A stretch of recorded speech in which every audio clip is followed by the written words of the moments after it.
కాకినాడ జిల్లా Indrapalem police station పరిధిలో పలు దొంగతనాలకు పాల్పడుతున్న నిందితులను పోలీసులు అరెస్ట్ చేశారు. ఈ మేరకు పోలీస్ స్టేషన్లో నిర్వహించిన మీడియా సమావేశంలో ఏఎస్పీ దేవరాజ్ మనీష్ పాటిల్ నిందితుల వివరాలు వెల్లడించారు. Indrapalem, Karapa, one town police స్టేషన్ల పరిధిలో పలు దొంగతనాలకు పాల్పడుతున్న నిందితులను అదుపులోకి తీసుకుని వారి వద్ద నుంచి 6,50,000 రూపాయలు విలువైన 78 గ్రాముల బంగారం రికవరీ చేశామని మనీష్ దేవరాజ్ పాటిల్ తెలిపారు. Rural circle inspector Chaitanya Krishna మాట్లాడుతూ జిల్లా ఎస్పీ బిందు మాధవ్ ఆదేశాలతో ఏఎస్పీ దేవరాజ్ మనీష్ పాటిల్ నేతృత్వంలో దొంగతనాలకు పాల్పడుతున్న వారిని ప్రత్యేక బృందంతో అరెస్టు చేశామని తెలిపారు. క్రైమ్ సిఐ కృష్ణ వారి సిబ్బంది, ఇంద్రపాలెం ఎస్ఐ వీరబాబు వారి సిబ్బంది చాకచౌక్యంగా వీరిని అరెస్టు చేసి బంగారాన్ని రికవరీ చేశారన్నారు. వ్యాపార ప్రదేశాల్లో, ఆలయాల్లో సీసీ కెమెరాలు తప్పకుండా ఏర్పాటు చేసుకోవాలని ఆయన కోరారు.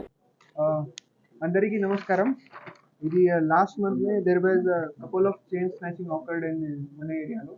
సో ఒకటి ఇంద్రపాలెం, ఒకటి కరప్ప, ఒకటి one town area limits. That cases were taken very seriously by our SP sir.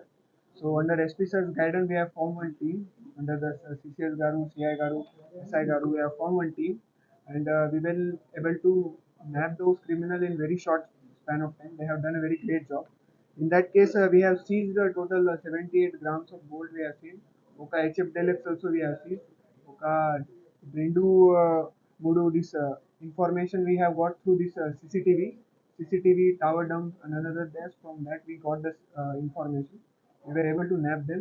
On these areas, these CS and SI, they will be better equipped to let you know how they caught him. So I think explain how they have caught him.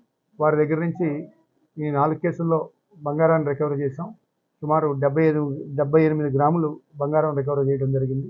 ఈ snatchings అయిన properties.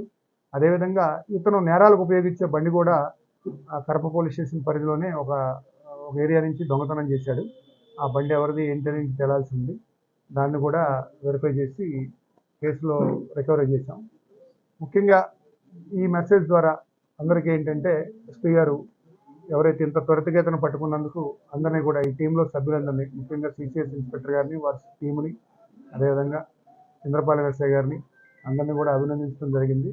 DSP గారు కూడా దీనిలో పర్సనల్గా sir కూడా visit చేసి scene of ఆఫెన్స్లోకి రావటం, విక్టిమ్స్తో interact అవ్వటం, వారు చెప్పిన ఆధారాలు, పోలికలు వీటి మూలంగానే ఈ ట్రేస్ని ఇదంతా కూడా కొంతమందిని మేము సస్పెక్ట్ చేయడం జరిగింది. కాబట్టి ఇందులో ముఖ్యంగా ప్రజలందరికీ మీడియా ద్వారా తెలియజేసుకునేది ఏంటంటే, ఏ అఫెన్స్ జరిగినా కూడా మనకి సీసీ కెమెరాలు అనేది చాలా ఎసెన్షియల్. ఈ రోజున ఈ కెమెరా ద్వారానే మనకి ఏ అఫెన్స్ అయినా డిటెక్ట్ అవుతుంది.